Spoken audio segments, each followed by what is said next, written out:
Okay. Hi, everybody. Thank you so much for joining us again. We are very grateful to have with us Carlos Valenzuela. Carlos is a valued contributor and content creator with Modern Salon. His blog posts are so widely read and shared because he has his finger on the pulse of the industry today, as well as having a really wonderful macro view. He sees the big picture as he's had this very long, interesting, vital career in the hairdressing industry. So, Carlos, in light of what's going on today, we're living through a global pandemic, and we've seen our industry and stylists and salons hit especially hard. What would you say to someone today if they wanted to become a stylist? Hello, and so lovely to see you. You always look good. I always wonder, do you have some kind of pact with some kind of force that keeps you looking good?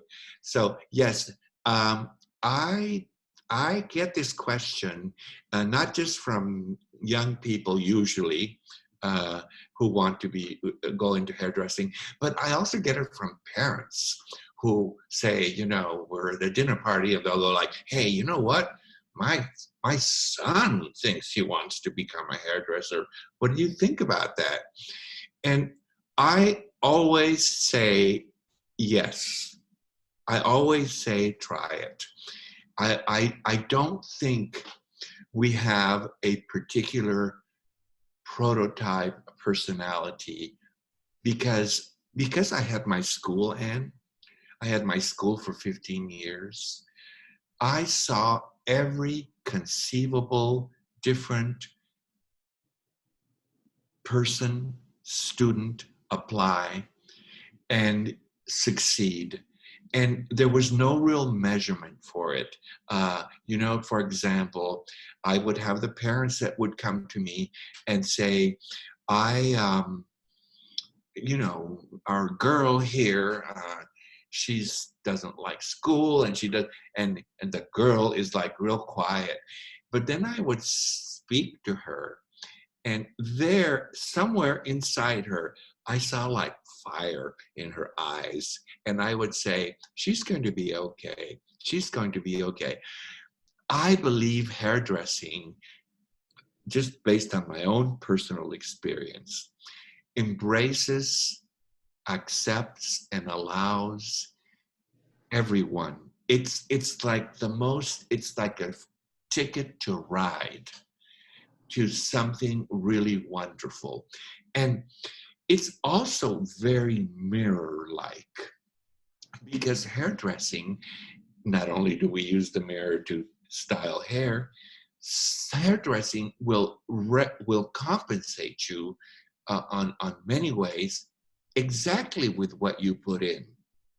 So if you decide not to continue your education, not to learn the new things, not to go ahead and become better each day, you will actually wind up having that career, and somehow, miraculously, you find clients that are happy with that.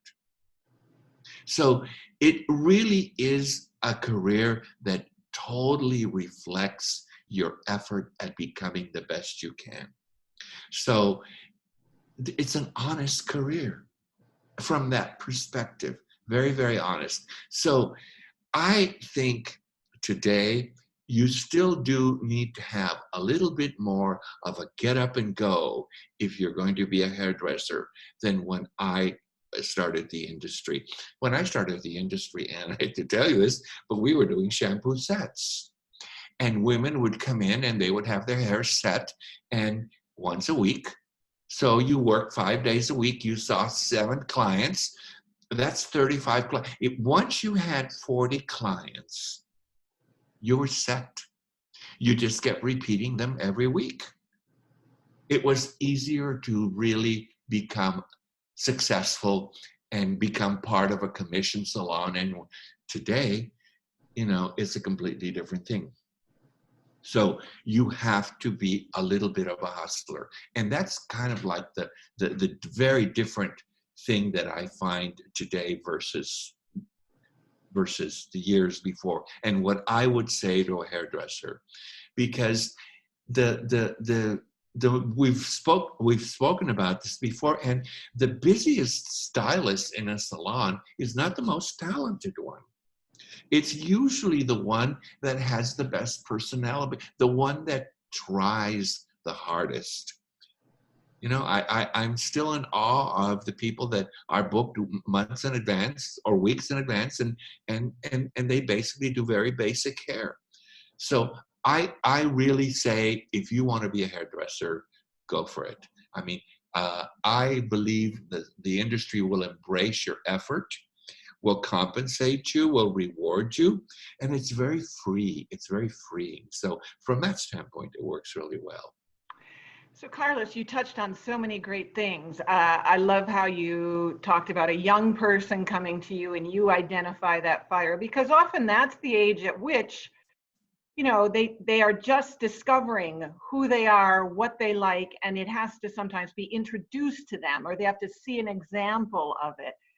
And I love too what you talked about the repeat business, that you could be ensured that you would develop this sort of rotation of clients, um, and also that you're going to find your clientele and also your place in the industry depending on how much you put into it. So that's wonderful. So what are some questions, if someone is saying right now, in light of everything that's going on, what are some questions or some self-reflection you think that should be going on for a person who is maybe at the point of either changing careers, or it's a young person saying, do I want to get into cosmetology college? Do I want to start this program? What do you think they have to ask themselves to find the answer? I think they have to ask themselves if they have the ability to follow directions initially, because you know, beauty school is a series of instructions, one after the other, after the other, after the other, after the other. So if you can follow directions, you're going to do really well. And every product you use, everything you touch, everything you're going to do requires you to follow directions. And I know it sounds like, well, duh, yeah, you should be able to do that, but you'd be surprised how many people just think they can open a bottle and just pour it out. And so, yes, I believe that one of the things that you need to do is follow directions. And you have to also like people. You have to like people. You don't have to like them and find out everything about them, but you do need to want to somehow have people look their best. There's a magic, there's a rush in our industry that I think only hairdressers understand. You know, the clients come in every 4 to 5 weeks, and they come in and they're just acting normal. And as you start talking with them and being with them and shampooing them and then doing their first service, you can see their enthusiasm and their, I don't want to say self-worth, but their feeling about themselves starts to rise, starts to get better. And, you know, all of a sudden you're blowing them dry and they're leaving and they're really, really happy. And there is just this one thing that you did for them that is inexplainable, because it's not like you solved their problems, but some of them we do. I saw something online, and if you will allow me here, I saw a definition of a hairstylist here, and they couldn't come up with a definition, and they put hairstylist, artist, interpreter, retailer, therapist, student, listener, resource, instructor, trendsetter, healer, fabulous. All those things. Wow. You can do what Wow. you will do. I can see that. I can see how that plays out in so many people I know, and I do love the advice about following directions. I mean, I have that problem myself. You know, I hear part of the directions and then I think I know best to go the rest of the way. Yeah. You will also be part of a tribe in your salon, which is incomparable. I mean, I miss that a lot because I'm no longer behind the chair. But it is just amazing how we ourselves, one team member, one hairdresser to the other, sort of prop each other up. We inspire each other, we prop each other up, and we're there together. And I think it's something that only being in a salon would you understand. It's the very funny moments. You will belong to a tribe if you become a hairdresser. You will belong. And I I love I and love I that. think that's something that a lot of young people are looking for. That's your tribe. And and Carlos, you, as I mentioned at the top, you have written for us for years and such valuable advice. You know, you focus on this well-rounded person. You know, you come at it from a point of not, don't just work on your technical skills, work on your financial literacy, your mental, emotional, physical health. Mhm. How do you have a long and fulfilling career? You did a blog post when you decided to put down your shears, um, on what you might have done differently. You reflected back a little bit. Can you touch on that a little bit on what you feel you did right and what you might have done in retrospect, what you might have done a little differently? Well, the things that I would have done differently would probably be have started my hairdressing career a little younger because I started when I was 28. And I feel just like learning a language. That's why I like students and I like school. You are so moldable and so you can adapt so well as you're younger. You know, most of the salons have their assistants quite young. So I started a little older because I went to a different school and I got all this education before and I realized I couldn't do it. So that would be one thing I would do. I would do different. I would start it a little earlier. I would also uh, probably uh, be a little bit more involved with the ongoing learning. I've always liked education, but I think that there's just a lot more to learn all the time. Another thing I would have done differently is that I would have specialized as a hairdresser earlier on because it takes a very long time to build a clientele now. If you're doing hairdressing and cutting, well, long time as what it used to be. It'll take you about a couple of years to do it. So the more things you do, for example, if you're considering hairdressing, oh, I think I'd like to do hair color, extensions, and then I'd also like to do facials, makeup, and nails. Well, you know, that sounds wonderful, but that all requires a clientele, and you're not going to be able to do it. So I say, personally, I would rather just cut color and I do some updos and go really deep on that. And I think you do better by specializing. My opinion. There's some people that like to do all kinds of stuff. So I say specializing works very well. That's great. I wrote an article about that. And you're right, there is kind of divided opinion, but when people come into some salons, they are compartmentalized. So you are forced to choose sometimes. Are you Yes. going to be a colorist? Are you going to be a stylist? Are you going to cut? You're going to color. And it's interesting to, you know, to hear people on both sides of that equation. Right. Some, you know, because you feel you're handing over your great color to this hair cutter now. What are they going to do to this great, you know, color you just did? And conversely, so some people, but then again, some people like to see that full look from start to finish, you know, that they want full control. But I, I, I think, and that works primarily, the division of only hair and only color and only this, primarily in commission salons. Because But still, even within a commission salon, my experience has been that there's a client that likes how you work and they would like to see you do everything.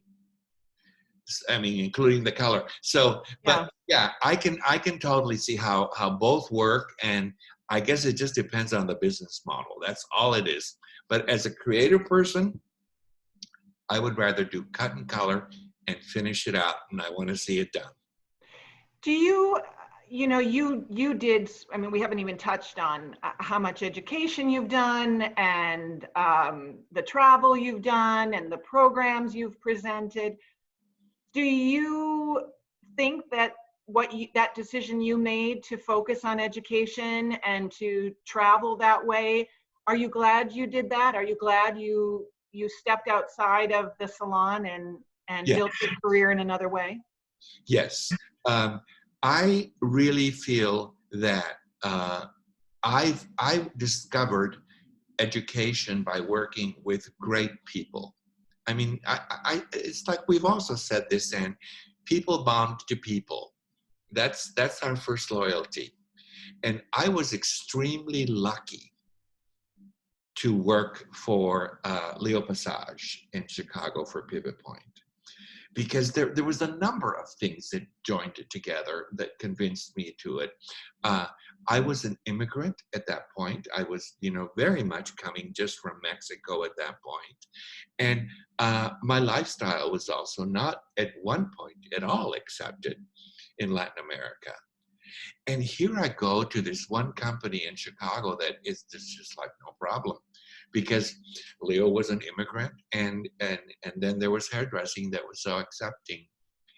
So I knew I'd found my flock, but from there, I just couldn't believe how fast Leo propelled me to start doing things. And I remember doing my first hair show. It was called the Midwest Beauty Show at that time in Chicago. I was 6 months out of beauty school, and people came up after the show and wanted to take my photograph with my work, and I didn't know what to do. And I guess Leo was watching, and he said to me, you have to allow people to talk to you, because you should be very proud. And I realized that that's what I wanted to do. I wanted to really become an educator, because nothing that we have in life is really permanent. I don't feel it is. I feel things are with us on a loaner. And I think the quicker you give them away or you share them, the faster they're replaced by something even better. And when I've discovered that little cafeteria type living of just grabbing something, tasting it, moving on, because you already know it, I just discovered the secret of happiness for myself. And I have been since then doing the same thing. So I will forever be an educator. I will forever be communicating, and I will forever be sharing. And some people like it and some people don't, but I don't really need their approval. I just want to make sure that if you need to know something and I have the answer, why wouldn't I tell you the answer? Carlos, I just love talking to you. I just love it. I always come away from our talks feeling inspired and encouraged. And so much of what we've touched on today relates back to maybe something you've written, something you've already taught. In our show notes, we are going to include links back to some of your articles.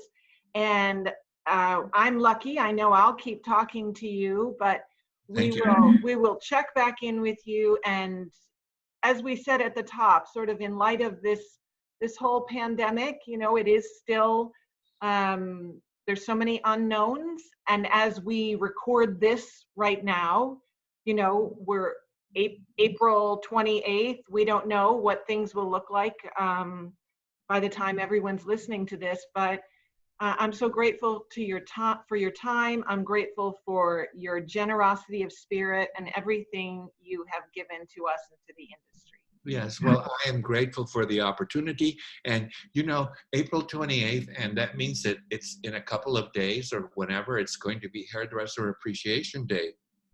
And here I am, here we are, all sequestered and alone at home. So, what I'm going to do is I'm going to get up really early and watch the sunrise. And I'm going to be very grateful that I am here. Then on that day, I'm not going to do my diet because I watch what I eat. I'm going to celebrate that way by eating whatever I want. I'm going to order lasagna from my favorite restaurant, carry out, and a slice of lemon pie. That's going to be my thing, and I'm going to celebrate because hairdressers are very cool. Hairdressers do much more than touch hair. They touch the heart. They really do. Thank you, Carlos. And on that, we will close and say thank you so much for your time, and I can't wait to talk to you again. Thank you, Anne. Goodbye.